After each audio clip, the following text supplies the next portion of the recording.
You see these three people here, okay?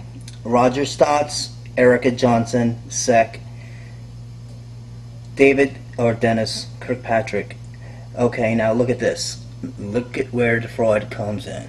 It's always around. There is the attorney. There is an assignment of mortgage. There is the company, MERS again, right? Now, look at that name. It's Roger Stotts, right?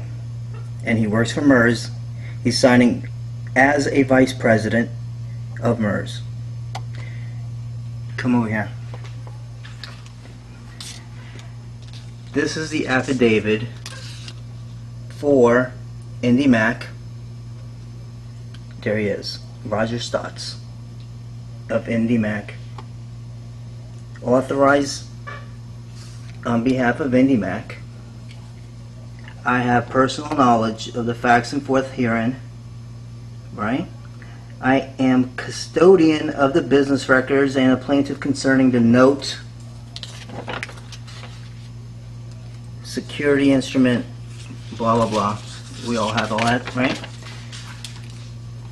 There he is, signing as attorney of fact for IndyMac. But how can you work for IndyMac and be a vice president of the same company that's assigning these mortgages? Okay, now, you're still with me? Look at this gentleman, Dennis Kirkpatrick.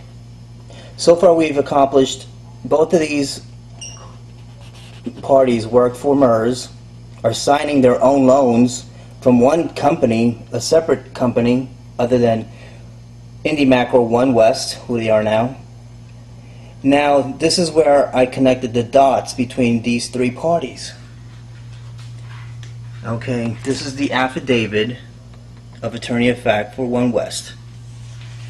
Now, here we have Mr. Dennis Kirkpatrick working for MERS as vice president. He's assigning a mortgage from MERS to IndyMac. Right? How is this possible? Then when I put them all together, here's Mr. Dennis Kirkpatrick working in the same office as Erica Johnson Sec, but this time he signs on behalf of IndyMac. Are you with me? Now I connected another dot to Mr.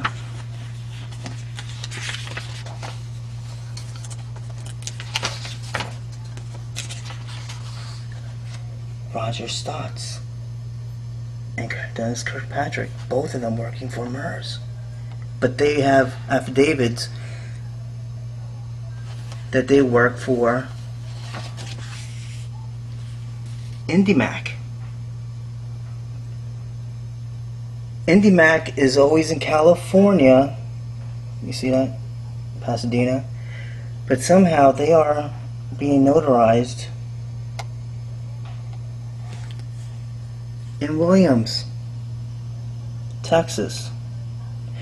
And the last link to all these is this gentleman here in Florida. Now, if I'm the only one that's seeing fraud here, I don't know, but I doubt it, because as you all see, IndyMac fraud deposition of employee that proves it all. The attached deposition transcript of Erica Johnson illustrates precisely how the fraud occurs, shows how the fraud is ongoing. You can Google this woman. There's so many headlines about her. These are all cases involving Erica Johnson Sec.